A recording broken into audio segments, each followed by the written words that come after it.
சொற்பொழிவு மதமும் மத தர்ம பரிபாலனமும். சென்னை இந்து மத தர்ம பரிபாலனச் சட்டமும் அதன் விரோதிகளும். குறிப்பு: 7000 பண்ணையில் மே 16, 1926 நாள் நடைபெற்ற பாலிய நாடார் சங்கத்தின் 2வது ஆண்டு கொண்டாட்ட தலைமை உரை தொடர்ச்சி. உங்களுடைய சங்கத்தின் 5வது நோக்கம் மத தர்ம பரிபாலனங்களை ஒழுங்காக நடைபெறச் செய்தல் என்பது. இது தற்காலம் நாடார் சமூகத்திற்கு மாத்திரமல்ல, இந்து மதத்திற்கே, இந்தியாவிற்கே, ஏன் உலகத்திற்கே மிகவும் அவசியமானது. கடவுள் என்றால் என்ன? குறிப்பாகவும் சிறப்பாகவும் கடவுள் என்பது என்ன என்பதை பற்றியும், மதம் என்பது என்ன என்பதை பற்றியும், தர்மம் என்பது என்ன என்பதை பற்றியும், பரிபாலனம் என்பது என்ன என்பதை பற்றியும் இந்துக்கள் என்போர்களில் 1000ற்கு ஒருவருக்கு கூட குறைந்த அளவு ஞானமும் இல்லாமலே இருக்கிறது. இதைப்போல ஒரு பெரிய ஜனசமூகத்திற்கு கேடான காரியம் வேறெதுவும் இல்லை. நம்மில் அநேகர் கடவுள் என்றால் என்ன என்று நினைத்துக் கொண்டிருக்கிறார்கள். கடவுள் நம்மைப் போல் மனித உருவத்தோடு இருப்பதாயும், அதற்கு பெண்டாட்டி பிள்ளை, தாய் தகப்பன், வீடு வாசல், சொத்து சுகம் உண்டென்றும், அதற்கும் கல்யாணம், ருது, சாந்தி, படுக்கை, வீடு, சீமந்தம், பிள்ளைப்பேறு உண்டென்றும், இப்படி ஆயிரக்கணக்கான கடவுள் ஆயிரக்கணக்கான பெயரினால் இருக்கிறதாகவும், அதற்கு அபிஷேகமோ பூஜையோ தீபாராதனையோ உற்சவமோ செய்வதுதான் பக்தி என்பதாகவும் நினைத்துக் கொண்டிருக்கிறார்கள். இந்து மதம் எது? அதுபோலவே மதம் என்பதையும் நெற்றியில் நாமமோ விபூதியோ கோபியோ சந்தனமோ பூசுவதுதான் இந்து மதம் என்றும், ஒருவரையொருவர் தாழ்ந்த ஜாதி உயர்ந்த ஜாதி என்று சொல்லுவதைத்தான் இந்து மதம் என்றும் சொல்லிக் கொண்டிருக்கிறார்கள். இம்மாதிரி சுவாமிகளுக்கு கோயில் கட்டுவதையும் உற்சவம் நடத்துவிப்பதையும், இந்த உற்சவத்திற்கு வரும் ஜனங்களுக்கு மனம் கட்டுவதும், சத்திரம் கட்டுவதும், சாப்பாடு போடுவதும் தர்மம் என்று நினைத்துக் கொண்டிருக்கிறார்கள். இவ்வித காரியத்தை பிரசாரம் செய்வதையும், இவ்வித காரியங்களை நிர்வகிப்பதையும், இதற்காக பொதுஜனங்கள் பொருளை செலவு செய்வதையும் பரிபாலனம் என்று நினைக்கிறார்கள். கடவுளும் மதமும் இந்து சமூகத்திற்கு அடிப்படையான குற்றம், அதாவது அஸ்திவாரத்திலேயே பலவீனம். நாம் கடவுளையும் மதத்தையும் அறிந்திருக்கும் பான்மையேதான். இந்த பான்மையுள்ள சமூகம் உருப்படியாவதற்கு மார்க்கமே இல்லை. தொட்டதற்கெல்லாம் கடவுள் செயல் என்பதும், நமது தேவைகளையெல்லாம் நமது பிரயத்தனமில்லாமல் கடவுளை ஏமாற்றி அடைந்துவிடலாம் என்கிற பேராசை பைத்தியமும் நம்மை விட்டு நீங்க வேண்டாம். கடவுள் கை, கால், கண், மூக்குடன் மனிதரைப் போல் எங்கேயோ ஓரிடத்தில் இருக்கிறார். அவரை நினைத்தாலோ பணிந்தாலோ, தேங்காய் பழம் உடைத்து பொங்கல் வைத்து பூஜை செய்தாலோ, பூசாரிக்கு பணம் கொடுத்தாலோ, மனிதனாய் பிறந்ததற்கு செய்ய வேண்டிய கடன் தீர்ந்துவிட்டது. மனிதன் செய்யும் தப்பிதம் எல்லாம் தீர்ந்துவிட்டது என்று எண்ணுகிற எண்ணத்தைப் போல் ஒரு முட்டாள்தனமான எண்ணம் வேறொன்றுமே இல்லை. மனிதர்கள் இவ்வளவு அக்கிரமங்கள் செய்ய காரணமே கடவுளை சரியானபடி உணராததும், உணர்ந்திருப்பதாய் நினைக்கும் பலர் கடவுளை வணங்கி மன்னிப்புக் கேட்டால் மன்னித்து விடுவார் என்கிற நம்பிக்கையுந்தான். கடவுள் ஒருவர் இருக்கிறார், அவர் எல்லாவற்றையும் அறிந்து கொண்டு இருக்கிறார் என்று எண்ணுகிற மக்களிலேயே 1000ல் ஒருவன் கூட கடவுள் கட்டளைக்கு பயந்து நடப்பது அருமையாய்த்தான் இருக்கிறது. இவற்றிற்கு காரணம் இயற்கைக்கு விரோதமான கட்டளைகளையும் உண்மையான கடவுட்தன்மையையும் அறியாததேதான். கடவுளின் கட்டளை எது? கடவுள் கட்டளை என்று சொல்லுவது ஒவ்வொரு தேசத்திற்கும் ஒவ்வொரு ஜாதிக்கும் ஒவ்வொரு விதமாக இருந்து வருவதை நாம் காண்கிறோம். இவைகளை எப்படி கடவுள் கட்டளையாக மதிக்கப்படும்? அதுபோலவே பாவ புண்ணியம் என்பது தேசத்திற்கு ஒரு விதமாகவும், மதத்திற்கொரு விதமாகவும், ஜாதிக்கொரு விதமாகவும் தான் கருதப்படுகிறது. நமது கல்யாணங்களிலேயே மதத்திற்கு மதம் வித்தியாசம், ஜாதிக்கு ஜாதி வித்தியாசம். சிலர் தனது சிறிய தகப்பனார் பெரிய தகப்பனார் புத்திரியை மணக்கிறார்கள், சிலர் அத்தை மாமன் புத்திரியை மணக்கிறார்கள், சிலர் யாரையும் மணக்கிறார்கள். ஆகார விஷயத்திலோ சிலர் பசுவை உண்ணுவது பாவம் என்கிறார்கள், சிலர் பன்றியை உண்பது பாவம் என்கிறார்கள், சிலர் கோழியை உண்பது பாவம் என்கிறார்கள். ஜந்துக்களிலேயே சிலர் பசுவை அடித்து துன்புறுத்தி வேலை வாங்கலாம், ஆனால் பாம்பை அடிப்பது பாவம் என்கிறார்கள். சிலர் எந்த ஜீவனையும் வதைக்கக்கூடாது என்கிறார்கள். சிலர் எல்லா ஜீவனும் மனிதன் தன் இஷ்டம் போல் அனுபவிப்பதற்குத்தான் படைக்கப்பட்டது என்கிறார்கள். இந்த நிலையில் எது உண்மை, எது கடவுள் கட்டளை, எது பாவம் என்று எப்படி உணர முடியும்? இவற்றைப் பற்றி எவராவது ஆராய்ச்சி செய்ய புகுந்தால் உடனே அவரை நாஸ்திகர் என்று சொல்லுவதும், இதெல்லாம் உனக்கு எதற்காக வேண்டும், பெரியவர்கள் சொன்னபடியும் நடந்தபடியும் நடக்க வேண்டியதுதானே என்றும் சொல்லிவிடுவார்கள். பெரியவர்கள் யார்?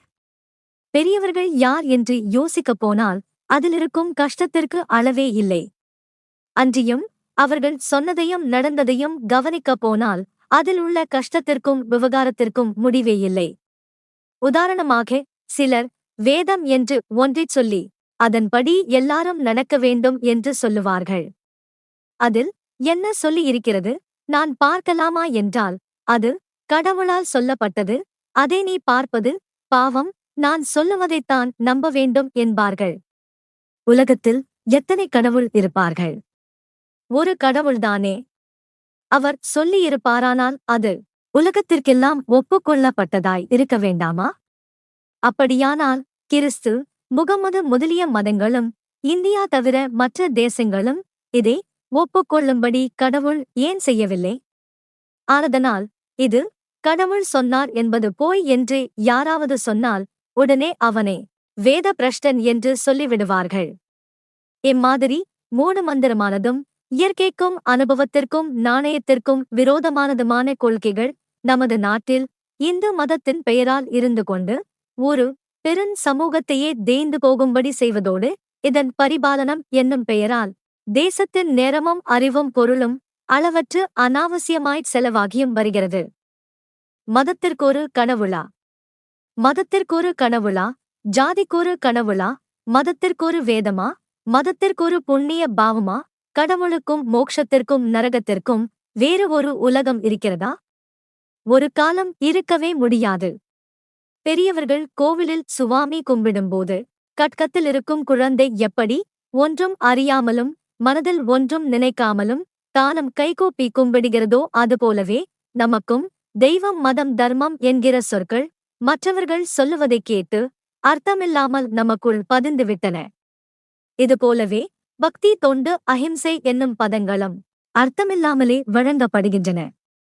யோசித்து பார்ப்போமேயானால் நம்மிடையில் உள்ள மக்களிடம் காட்டும் அன்புதான் நாம் பக்தி செய்யத்தக்க கடவுள், அவர்களுக்கு செய்யும் தொண்டுதான் கடவுள் தொண்டு, அந்த மக்களின் விடுதலைதான் மோக்ஷம், அந்த ஜீவன்களிடம் கருணை காட்டுவதும் அவைகள் வேதனைப்படாமல் இருப்பதும்தான் அஹிம்சை. அஹிம்சை எது? மாமிசம் சாப்பிடுவதில்லை என்பது மாத்திரமே அஹிம்சையாகாது. பகுத்தறிவுள்ள மக்களை கஷ்டப்படுத்தாமல் அவர்கள் மனவேதனை அடையச் செய்யாமல் இருப்பதும் அவர்களுடைய கஷ்டத்தையும் அடிமைத்தனத்தையும் நீக்க உழைப்பதும்தான் அஹிம்சையாகும். மாட்டு மாமிசம் சாப்பிடாமல் இருந்துவிட்டு மாட்டை வண்டியில் கட்டி சுமக்க மாட்டாத பாரம் வைத்து தினம் கஷ்டப்படுத்துவது ஒரு காலம் அஹிம்சையாகாது. இப்படியே ஒவ்வொரு விஷயத்திலும் மற்றொரு ஜீவனுக்கு உபத்திரவமும் கொடுமையும் செய்யாமல் இருப்பதுதான் அஹிம்சை. ஆச்சாரம். மனிதனுக்கு மனிதன் பார்ப்பது பாவம், தெருவில் நடப்பது பாவம் என்று சொல்லிக் கொண்டும் பட்டை நாமம் போட்டுக்கொண்டும் பஞ்ச கச்சம் வைத்து வேஷ்டி கட்டிக் கொண்டும் வாயால் ராம் ராம் என்று ஜபித்துக் கொண்டும் இருந்தால் அது ஆச்சாரமும் பக்தியும் ஆகிவிடுமா? சத்திரமும் சாப்பாடும். நம்மைச் சுற்றி கோடிக்கணக்கான மக்கள் குடியிருக்க நிழல் இல்லாமலும் 2 நாளைக்கு ஒருவேளை கூட சாப்பிட சக்தியில்லாமல் தரித்திரத்தால் வாடிக்கொண்டிருக்கும்போது சோம்பேறிகளும் விபசாரிகளும் தங்கும்படி மனங்களும் சத்திரங்களும் கட்டுவதும், வயிறு நிறைய சாப்பிட்டுவிட்டு பாயசத்திற்கு குங்குமப்பூ போடவில்லை, பொங்கலுக்கு பாதாம்பருப்பு போதவில்லை என்று சொல்லிவிட்டு போகும் தடியர்களுக்கு பொங்கி போடுவதும் சமாராதனை செய்வதும் தர்மமாகுமா? இவைகளை உணராமல் சுயநலக்காரர்கள் தங்கள் நன்மைக்கு எழுதி வைத்திருக்கும் ஆபாச களஞ்சியங்களை நம்பிக்கொண்டு நமது பொருள், நேரம், அறிவு முதலியவற்றை வீணே பாழாக்குகிறோம். ஆச்சாரியார் கொடுமை.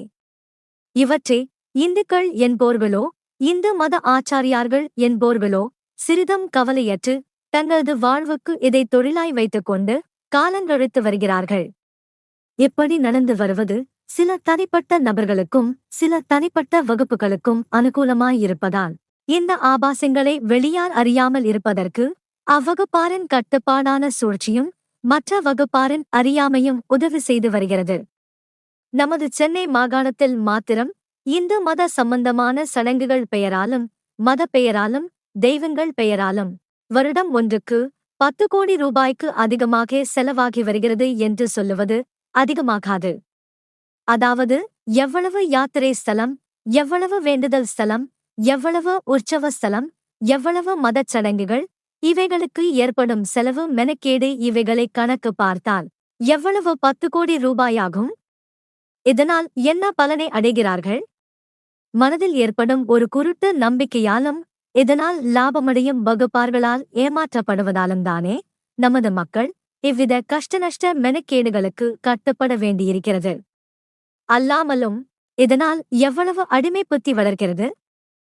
மத தர்ம பரிபாலனம் இவ்விஷயங்களையெல்லாம் ஒழுங்குபடுத்தவும் இம்மாதிரி கஷ்டநஷ்ட மெனக்கேடுகள் ஏற்படாமலும் அவை உண்மையில் பலனளிக்கத்தக்க வழியில் உபயோகப்படவும் வேண்டிய முயற்சிகள் எடுத்துக் கொள்வதுதான் மத தர்ம பரிபாலனங்களை ஒழுங்காக நடைபெறச் செய்தல் என்பது.